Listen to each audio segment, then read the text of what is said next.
Good afternoon, everyone, and welcome to the Public Works Committee for July 26th. Today, I'm going to call the meeting to order. Are there any declarations of conflict? Not seeing any. I'm going to ask someone to move to adopt the minutes from June 23rd, 2023.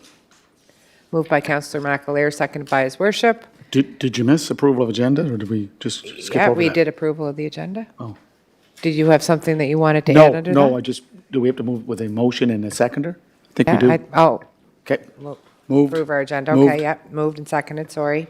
Adoption of our minutes we've just done. Is there business arising from our previous minutes? Yes, there is, Madam Chair. Okay. If you go to page 1 of 4, the street resurfacing list, I think that's out, Madam Chair, through the chair to the, okay. And the other issue is on page 3 of 4, the commemorative naming application.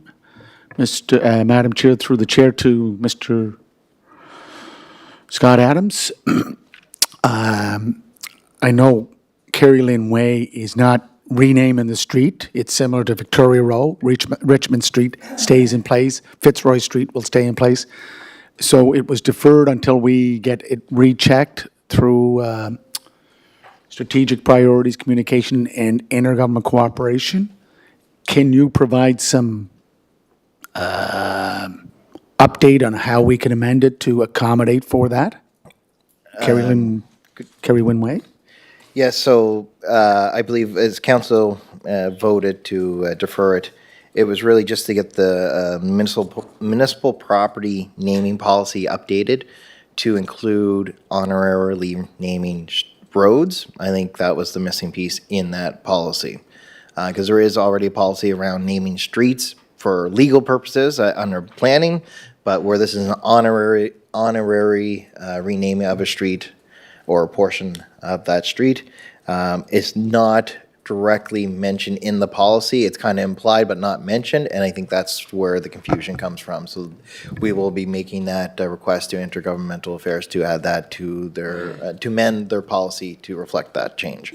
I think it was just one simple word, Your Worship. If we, Councillor Beck pointed out during our meeting the other evening, it was under Section G. It had everything but streets was But included streets. as part of, or exactly. roads. So it's just as simple Yeah. as that. And hopefully that will be a really quick amendment done through the committee tomorrow. Come back to council. We should be able to visit this again. Yeah. Right after we amend. No? Okay. A special meeting. Okay, yes, what, I just meant when we have to still approve the amendment to the strategic, to the naming policy, right? Yeah, So when to- you're doing it that night. you Yeah, should so to be able clarify, it has to come back here after strategic priorities. It wouldn't have to come back here, no. Goes right- Because it's already moved to council floor. Okay. Just defer it at council now. Okay, but I'm just trying to get in my head visualize the process. So strategic priorities discussed tomorrow, make the amendment. That has to go to a public meeting, correct? Special meeting, a council meeting. Or can we bring it up at our August meeting and deal with it and then take the deferral off the table and vote on the Kerry Wynn Way signage? That's all I'm asking. You bring it to strategic initiatives. Tomorrow. We amend it. Yep. Policy. That will go, so not this week's strategic initiatives, but the next, we can make a special meeting if you like. Next strategic initiatives, new policy, then that goes through to council. It can be the same night, you approve the policy first, and then you deal with your deferred item, all on the same night. That's fine. Okay, okay. Yeah. And just one other item, on page 404, I would like to have Communities in Bloom budget added to the next agenda. I was already going to bring that up. I didn't see that, but it's not pressing. If we can just get a look at it for the next committee meeting, because we are the host for the Communities in Bloom next year, correct? We have two items that we had asked to be discussed today that were not ready. The staff Nope, didn't have just it ready, so clarification. I was going to verbally mention Thank you. both the sidewalk painting issue as well as the community bloom budget. If we Yeah. could please bump that for our next committee meeting. Thank you. I was going to make Thank that you, Madam aware. Chair. Okay, Councillor McAleer? And I don't know if it's too late, like, under new business, another time, no panic. Would it be possible to get some clarification over sidewalk policy, i.e. to understand, why some streets have two sidewalks on both sides and that sort of thing. We'll Just get, when what's- we get to new business, we'll add that for our next meeting, that we're just doing business from our minutes right now. Okay, So when all we right. get there, I'll come back Okay, and perfect, remind thank Do you. you mind, do you mind if I just interject for one quick second? Go ahead. So that will all come out sometime this fall. We're working on a policy to amend, or actually not amend, but there's no written policy on sidewalks on what streets should have one, what should have two, and all that stuff to clearly define those parameters for the city. So we are working on that, and that's going to hopefully come together and bring it back to committee sometime in the fall. And historically, I can't speak historically why certain streets have two and one. But going forward, we want to have a policy in place so that it supports our decision-making when we make recommendations for new sidewalks. Okay, and as well as an update to our working document on multi-use pathways. and Exactly, that'll that will all be part of coming, that. yeah, Okay, exactly. perfect. And historically, we can bring that up at the next meeting too, of why the history of two sidewalks versus one. There is a reason. We'll bring Well, that it up under doesn't new matter, business. like we said, we're moving forward now well, anyway, so. People have had two sidewalks for 100 years, are expected to stay for another 100 years, so Okay. it's a change in mentality. Thank you. All right, now we're going to move on to the first report, if that's, everyone's good. Welcome, Councillor Twill. The first report is the speed bump program update. Scott? Thank you, Madam Chair. So you've all seen this policy at the last committee meeting. The reason why we brought it back was we did incorporate the recommended changes into the document. But as you're all aware, there was some discussion at one of the recent council meetings about just the trip over how many years a speed hump is in place for before a new application must be received. So we want to bring that back to committee to see if you folks are still satisfied with the 2-year renewal, or if you guys want to have discussions around extending that for 3 or 4 years. We're up to extending that if that is the wishes of council. We just put 2 as that was just our starting point at the end of the day. But we are okay with making an amendment to that so that it keeps everyone happy with the policy going forward. Is there any discussion on the amount of time we want to look at the speed hump reapplication? Councillor McAleer? Just maybe just comment on your remarks, that Scott would. So then, when maybe that went out, when the package goes out to council, on that, I guess maybe make it clear that the 2 years, is, I guess, a starting point. It not etched in stone, obviously. So it,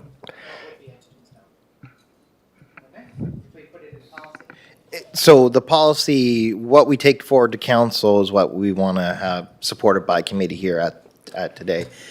It can be amended, I guess, by council, but I thought to be ideal for us, we have 3 voting members of council here. Okay. I thought it would be a good time to discuss so we that, could talk at the committee level of extending it possibly. at the council. This is level? where we'd want to, Yeah. if you're thinking 3 years, then that we could have discussion on 3 years, and if committee supports 3 years, then that's what will go into the recommendation that will move to council. Thank you. And are you thinking that you would like to see a 3-year term versus a 2-year term? I don't really have anything to measure it to. I just at first pass, my instinct, and it's only, like I said, I'm not, that can't pretend to have any expertise in it. I just, to me, it seems a little short maybe, but that's just a hunch. Any other input or thoughts from His Worship or Councillor Twill? Madam Chair, again, looking through the report, Chief Engineer Scott, when you compare it again, we have to always compare what's going on in other municipalities' jurisdictions. You're from Fredericton, right? So I've been over to Fredericton, Halifax, Amherst. It's not a common practice of That's correct. limiting speed. So do you know anything about behind the science or the calculation of why we have no, not why we have it at all, but just what's the science behind it? Why they don't have them, or? Why they don't have them? I think that's more of a business case decision versus more than anything. Each city has different priorities in terms of, in terms of how they like to reduce speeds. Some cities may have said, just because look at a city like Halifax, if they entered into such a program like that, think of the magnitude it would be in the staff level to manage that. It'd be quite substantial. Yeah.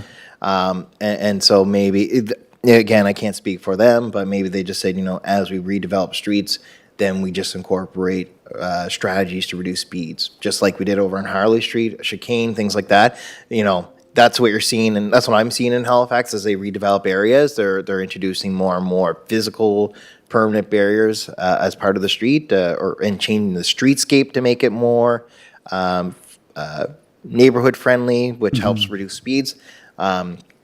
So that's part of it. I think that's more of the strategy that they're approaching, and that's the way we are looking at it too. As streets get redeveloped, we're hoping to make them feel more narrow, more friendly, neighborhood friendly, so that people aren't wanting to speed through them. Yeah, and Madam Chair, just as you know, that last year, we did the redevelopment of Harley Street and installed how many chicane? It's one chicane, but Chicane. it's an S turn. But it is working.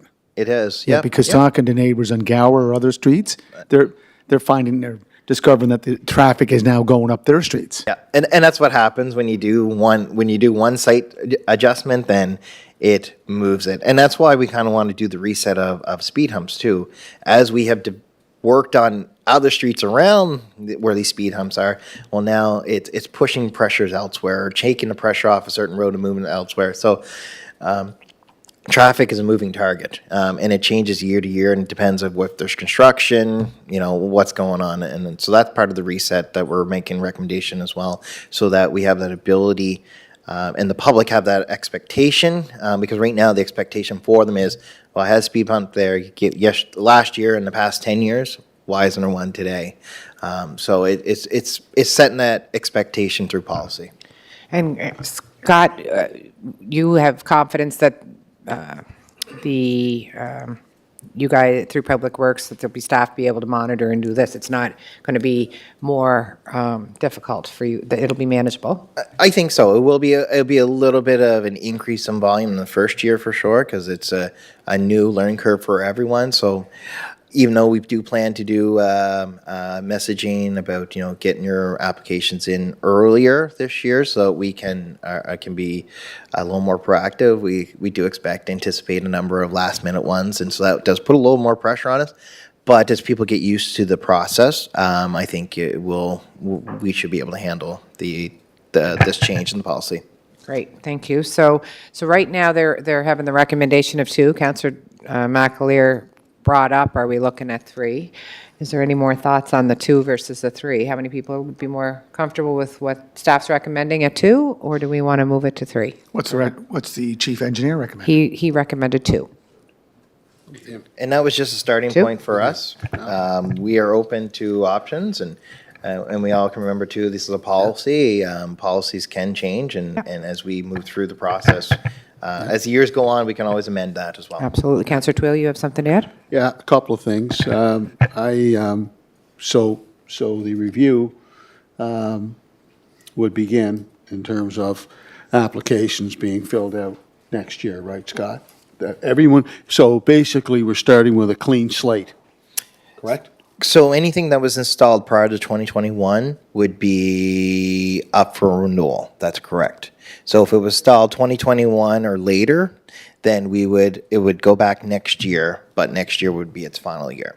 But yes, 22, but 21 means they have to reapply. correct, yeah. Prior to 21. Yes, They yeah. have to reapply. Yes. The list for the Okay. Yeah. speed hump applications right here in the package, it'll Yeah. tell you the date. No, I know, So but they're I just- all having to really reapply. There might be Because 6 I that know don't. that some neighborhoods have applied, and I don't know if they were denied or just because of the policy, the anticipated policy that you're working on, that you put everything on hold, I'm not sure.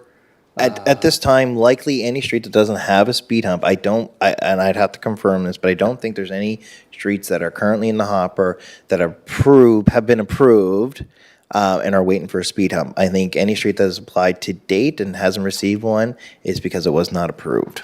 It was not approved. I believe so. Okay, that's fine. So again, Scott, just so I support what you're bringing to the table, too, so that we can get some level the playing field.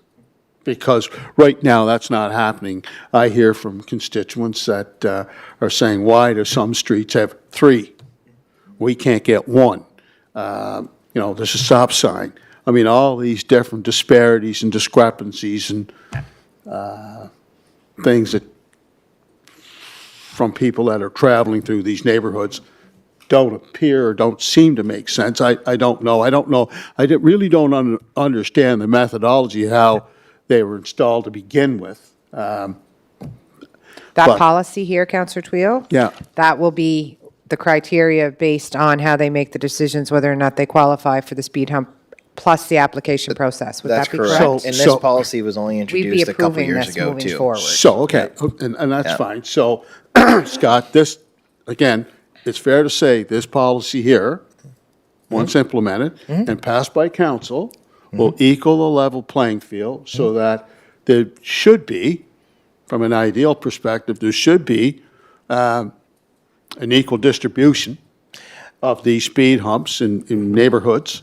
And where they're required, once you look at the criteria and make sure that the rating system, everything checks off so that you won't have one ward with an abundance of speed humps at the expense of the rest of the city. Is that fair to say, Scott? It should work. It should work. That's because, to be honest It with should you, work that's its way what's out. being conveyed to me. Yeah, it should work its way out, yes. Again, it is a neighborhood-driven program, so the residents have to apply to do it. So, it is likely, or it is possible that a ward, no one ever applies in one. And Wow. if that doesn't happen, then, they wouldn't get a speed hump. But the likelihood of that happening is low. And so we do expect to see speed humps in every ward, likely at the end of the day. But again, it's a neighborhood-driven program. We don't just go out and put speed humps. It has to be an application as per the policy, and like I say, neighborhood-driven When application. applications were filled out and, they went out and did the prerequisites in terms of having neighbors sign the application form, and they were denied. Did you get back to them and say to them, we did receive your application, we did an assessment and evaluation, however, it didn't meet our criteria, so therefore, your application has been denied? Do you send them back correspondence to that effect? Yep. Since this policy's been in place, our staff that looks after it, yes. So whoever the applicant is on the application, they are the ones that we communicate with, and they can distribute that information to the residents as they feel fit, as they choose. But yes, we typically say it's been approved or been denied, and here's the rationale behind not approving it. Yep. That's fair. Good communication. Counselor McAleer? Sorry, thank you, Chair. Just the other comment I had on the policy,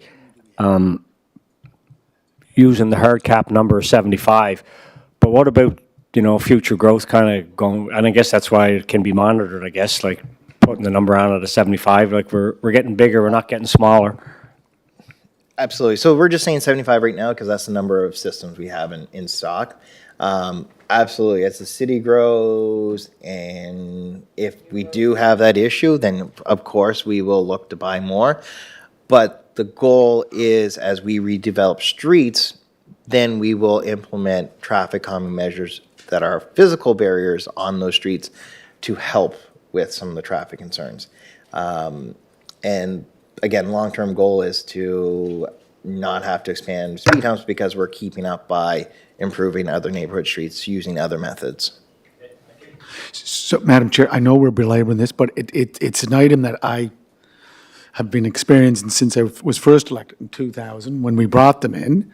and the speed humps just continue to grow. So we have 75 that are operational, 75. You know, I have my list there, so 75. That's why, and if you look at the number of stop signs we have in and around the city, as Councillor McAleer said, a friend of his said, this is the stop sign capital of the Atlantic region. So that's why we need just some more data on what's going on, what's happening in other jurisdictions. And to make comparisons between wards, well, if you go out to Councillor McCabe's ward, Norwood Road is probably a stretch of what, a kilometre?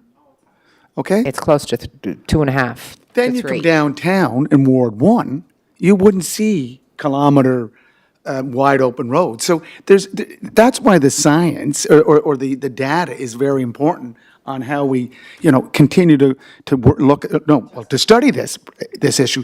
And as Councillor McAleer said, as we grow, are we going to go from 75 to 150 speed humps? Like, I want to say, Madam Chair, that the chief engineer has been looking at other ideas to, slow down traffic.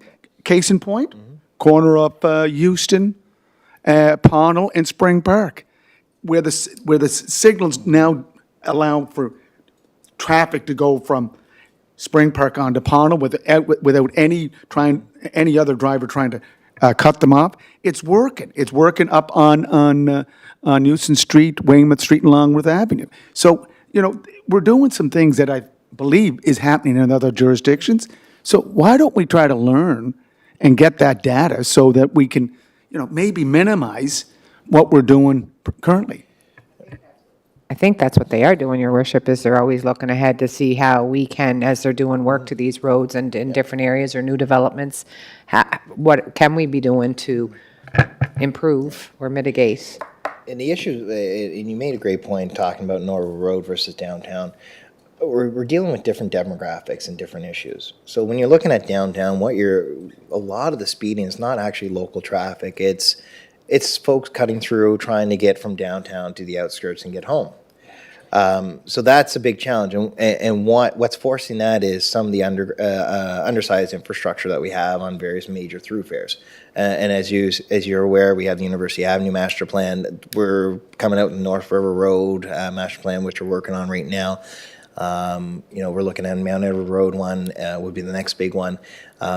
These are some of the key plans we need to get off the ground in the next 10 years to help facilitate and be able to handle this increase of traffic. Because without, you're still going to have the traffic volumes on the side streets without improving capacity and traffic flows on your main thoroughfares. It's like water, right? If you put a roadblock in water, right, it's just going to find another way around. And that's what's happening on major thoroughfares. So we need to figure out how to improve traffic flows on those major thoroughfares to let people come and go much more easier than what we're currently doing. Where you look out at Norwood Road and some of these areas, it's primarily local traffic. It's people that live out there. So it's a different plan of attack. So that's where we need to look at more design elements, more physical barriers, because likely those problems aren't going to go away because, again, it is the local traffic that's happening. So it's a different plan of attack for those neighborhoods than it is for downtown corridors. And as you mentioned, we look at what other jurisdictions do. We can't really, everyone has different traffic issues, so it's a local issue. But what we can do is learn from them and what works and what doesn't work in terms of traffic control and traffic reduction strategies. And so those are things we have been looking at. We continue to, we make contacts with various jurisdictions from even the states. Everyone has some great ideas, and it's just figuring out what is that balance that will work really well for the city, and those are the things we're trying now. Thank you. Councillor Twill. Yeah, I think Scott, I think you hit the nail right in the head. Local traffic versus traffic that is using neighborhoods as shortcuts. Tourism traffic, for example, whether it's down on Water Street is a case in point. If you want to look at, like the Spring Park roads, Upper Prince Street, Walton Drive, traffic using these neighborhood streets to take shortcuts, excessive speeding.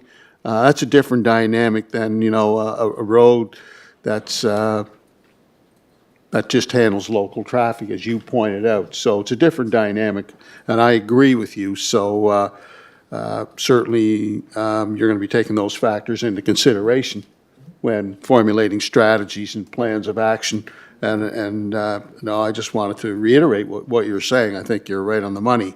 But with the new, just to finish this up, Chair, with the new policy on the speed bump program or speed hump program, now we'll have some predictability, we'll have some consistency, and the residents will know what to expect. And Absolutely. when we talk about, I don't think there was a policy in place when speed humps were first installed here in the city. No, I didn't think so. And, I go back to, some streets even, and they're not that long, in some communities, 3 speed humps in one street. And we got major streets, in other parts of the city where traffic is using these neighborhoods as a shortcut, and it just goes morning, noon, and night. And without police enforcement, there's no other deterrent. Yeah. Thank So you. I appreciate that, Scott. Thank you. Okay. Madam Chair, just again, I was on council from 2000, 2006. This is when the program started to develop, because the new city came together in 94, 95, okay? So fast forward to 2023, okay? This is the first time we're seeing a comprehensive policy. So it took us that long to get to this point. I just want to make sure that with our chief engineer and his staff, and you get Riley Tweel down there, just look at the data, just see where these shortcut issues are coming about. But out in Norwood Road, McCrae Drive, East Royalty Road, Patterson Drive, these are long stretches of road. And you know what? They become speedways. I've been knocking on doors when I was knocking on doors in Norwood Road, just the speed of vehicles going up and down that road, because it's wide open. So, These are temporary uses exactly right now, because I think we just heard that he's hoping that eventually redesign of streets and different things Yes, to deter fair, the and that's people what- that live there, Yeah. me included, from getting a little bit more complacent with speed and comfortability Address with the these roads. issues. So Thank you, Madam I think it sounds like our engineers and our Public Works Department are on this. We're trying to make it really clear and consistent so everybody understands. We've read the policy. We can amend it eventually if there's more information that comes forward, but it sounds like they're asking for committee support to put forward this policy with a 2-year renewal. Committee, can someone move that we send that to council? Moved. Moved and seconded by Councillor Tweel. You good? McAleer. It doesn't matter. Are we going to vote? Who's all in favor? Oh my gosh, you guys are crazy. Thank you. Thank you, Madam Chair. Oh, gosh. Very good job, Scott. So the next bunch on the agenda is a bunch of tenders, the pole-mounted Christmas wreaths, the wheel loader with front versatile plow bucket, skid steer with tracks, the 4x2 utility vehicle, 272-inch commercial grade front mount mower, as well as the 5500 series cab and chase work truck. We have approved these in our budget already, so these are just to go to tender, I'm assuming, Scott? These are all been gone tender and closed, and we just need approval to move them on to council for final approvals. And I know there was question in council about the pole-mounted Christmas wreaths and stuff, or was that Christmas lights? That's probably for another different discussion. We can bring that up in a future meeting, justification on why certain areas are getting Christmas. I'm okay with giving just some broad overview right now, if Okay, you'd like. okay. Of And what, with- one agenda, B1, 2, 3? It would be, no, when I you read the consolidating some of these pole-mounted tenders? Christmas wreaths, it's, there was concern that certain areas are receiving more Christmas decorations on poles and stuff where other areas are being ignored. So I think you can justify why after I speak.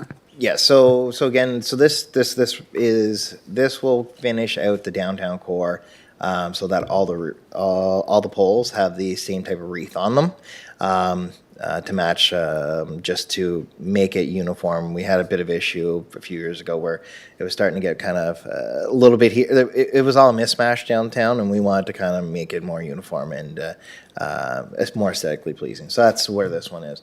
And I know these questions are going to come up in council about various areas in the city that don't have lights. One of the biggest challenges we have always faced is having areas that are city-owned to install lights. The challenge is, we can install displays on the corner on some piece of land, but they can't be lit up because we have no power source for them to light them up. So that's the challenge. Wooden poles are not ours. They're all Maritime Electric or Bell's, so we cannot attach anything to those. We can only attach things to aluminum or the metal poles that you see around the city. We really can't put them too close to signalize the intersections because the colors can be confusing to drivers. So that's also a bit of a challenge that we have to avoid. That being said, we do want to have a review, and Joy and I have talked about this in recent months. Have a look at what we do currently and where are there areas that we could expand, or come up with a game plan for future years to say, this is an area that could have a nice display and an area that may not have any lighting. And we could come up with a game plan on how we could create a display in this area of city, whether it's figuring out how we get power to it, whatever it is, to expand lighting into it. So that's really and truly what it is. When you look at some neighborhoods, yes, they have more aluminum or metal or ornamental lighting that are city-owned that we can tie into, just like downtown. That is the one thing that we can commit to, is to kind of identifying areas that may be lacking in lighting and find a solution for that works for the needs for this for staff to be able to place something out. And everyone keeps everyone happy with, we do want to make sure everywhere gets a little bit of taste of Christmas. So yes, there are some challenges, but we can look more into it and see what we can do to expand that program. Always continue to grow. Thank you, Scott. I just know that question will come up. So we have these tenders that are being asked to go forward. I know you've all read them because you've read your package. They're already approved in our budget. Is there any questions on any specific tender rather than having to go through each one? Yep. 4x2 utility vehicle, 272-inch commercial grade. No, number 6 to 5500 series cab and chassis work truck. So through the chair to our chief engineer, Mr. Adams, I think it was Did we last vote on year. the poll? Did we vote on the Christmas wreaths? No, do we have to? Eleanor, do we have to vote on each tender separately? It's just, it's given direction to move it to council, isn't it? Do we have to vote on each one separately? Yeah, because you don't have a Oh, my gosh. consent agenda in place, but we can look at consent. I would like to look at consent agenda moving forward for these individualized ones, but I prefer that we do them piece by piece, but since you consolidated, can I just go back? no, I'm going to go back and I'm going to unconsolidate them because that's not the way we're supposed to do it. But what I'd say moving forward, yes, on consent agenda items, and then we can break it down when that's in place. But Well, anyway, the Pullman Christmas tree wreaths. So, on the wreaths, I'll support that, Scott, but on the broader issue of Christmas decorations, as you know, I've been very critical. Counselor over Twill, the- we're going to add that. We're not going to have Christmas tree No, discussion no, I right know, now. but Scott talked about it, so I just wanted to just bring that up. I've been very critical of the lack of Christmas decorations in different sections of the city, where we see, again, one or two awards where it's just, it's like the North Pole with all these different Christmas decorations, and residents have made note of it and have driven out and asked the questions why.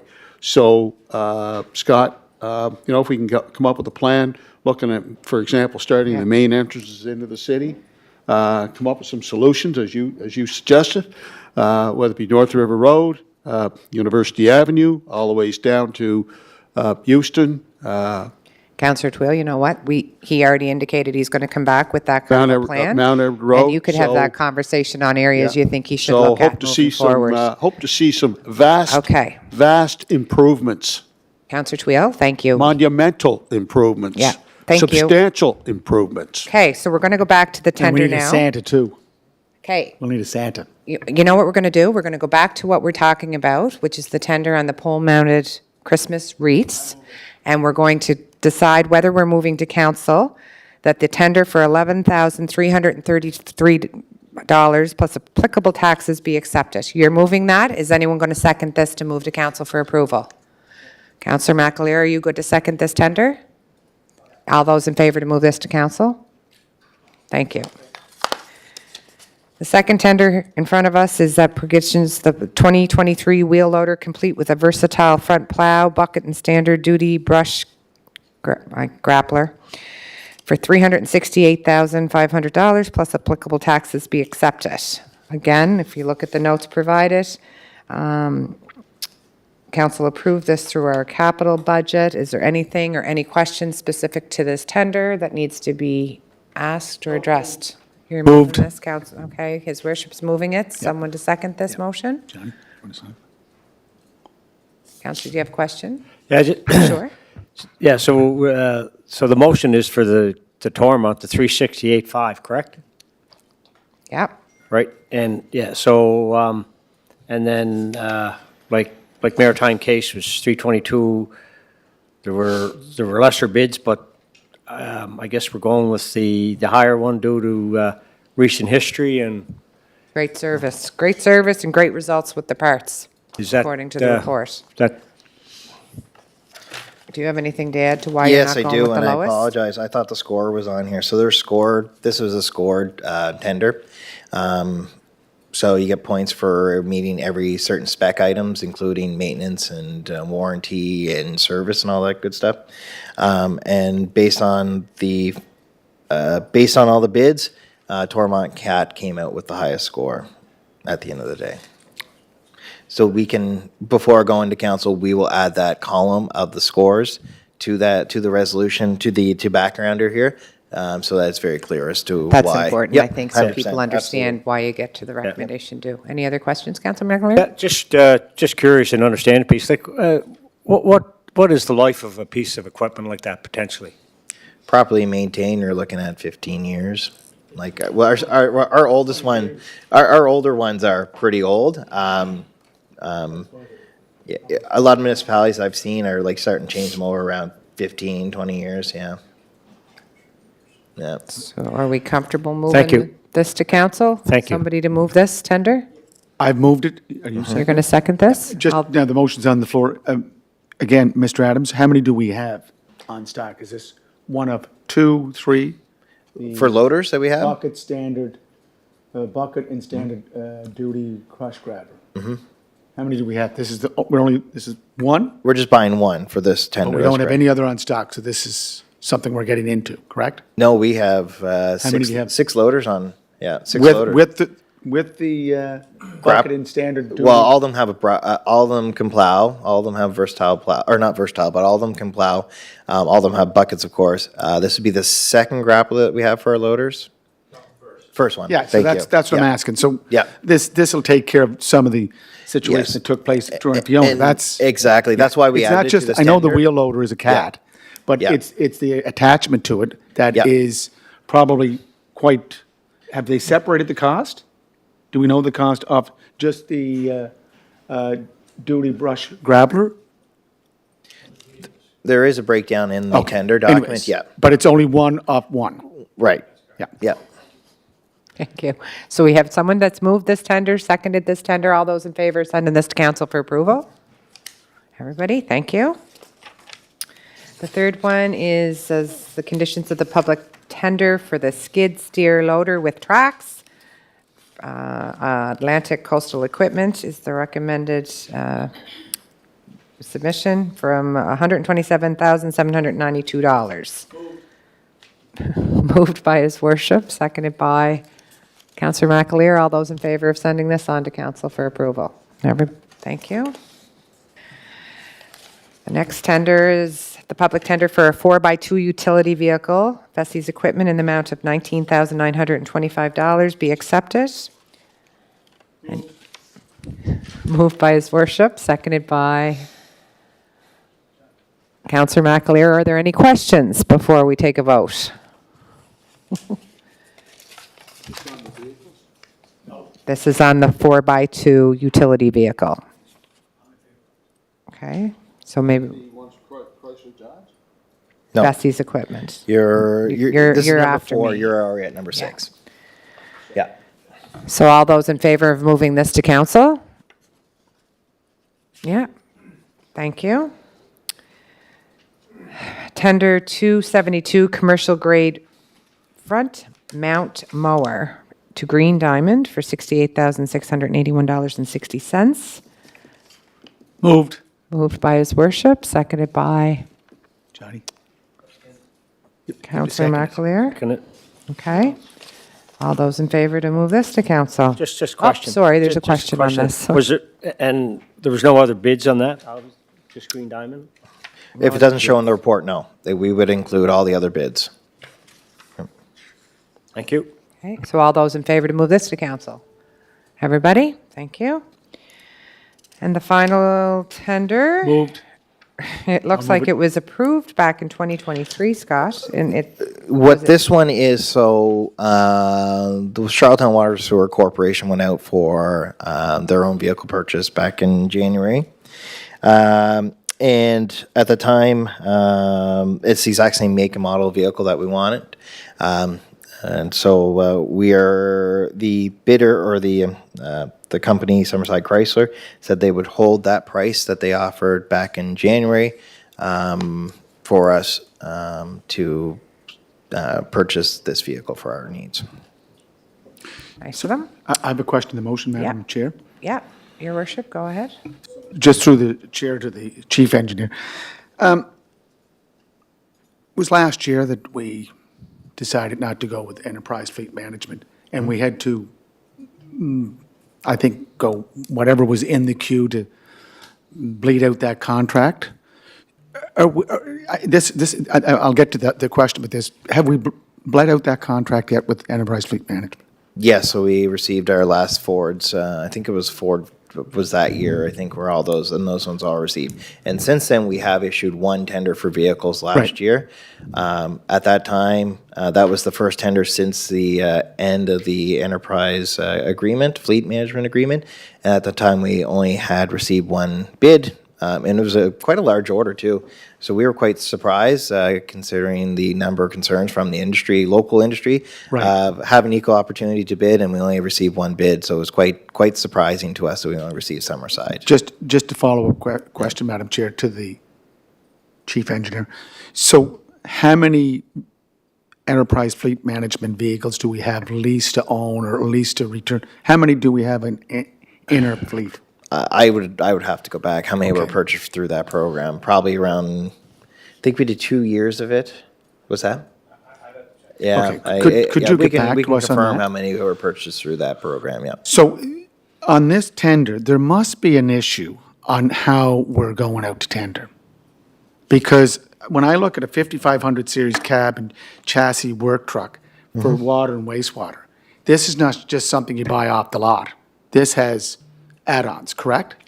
It's a commercial grade, so heavy duty grade, I should say, 55 series, which all three, the big three, can manufacture and meet our specs that we're aware. We're told that the specs that we have should be, all three of them can build to that Right. spec. Right, but if I went to Reliable Motors, I just couldn't go and buy a 5500 series cab and chassis work truck because the work truck is set up to start work. Well, they wouldn't sell you one as a corporation. What? They won't sell you one as a corporation. So No, but being, Philip Brown wanted to buy one.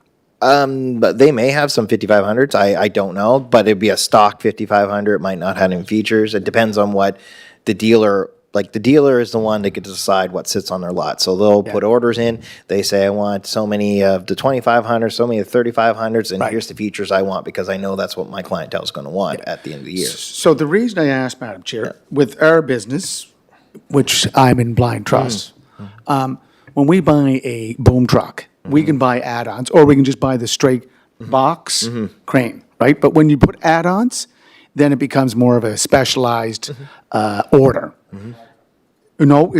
Fire truck is a whole different game because it requires a lot more specialty equipment.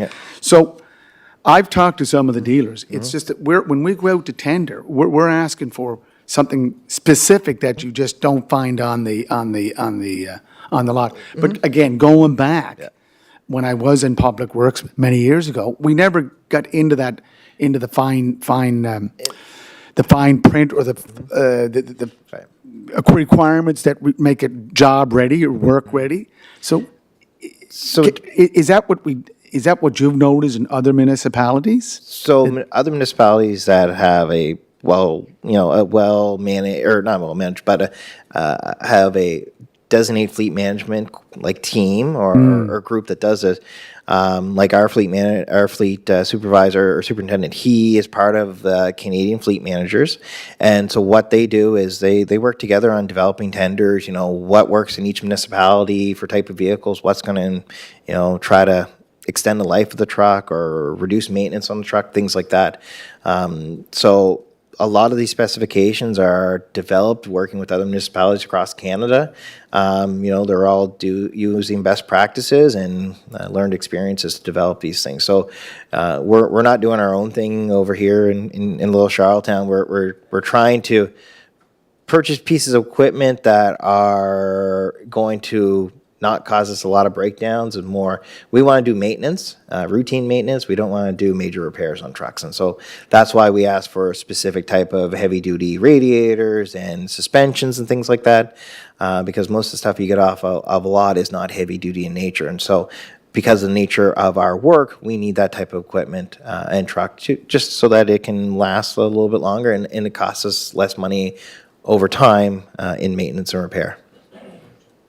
Thank you. So can I have a vote on the floor? It's been moved and seconded. Can we move this on to council for acceptance? Everybody in favor? Thank you.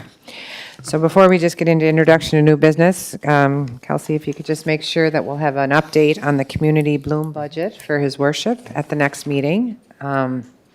We'll also have Christmas lights discussion or update at a future meeting. It might not be the next one. I know there's a couple things that you're trying to get out as well, but before Christmas, we'll have the discussion. And I'm asking, is there any other introduction of new business that we'd like to put on the agenda that we'd like to hear about in the next, either, if it's easy, next meeting, if it's not, future Madam meeting? Chair, I know that our chief engineer in the department provided the number of speed humps we have.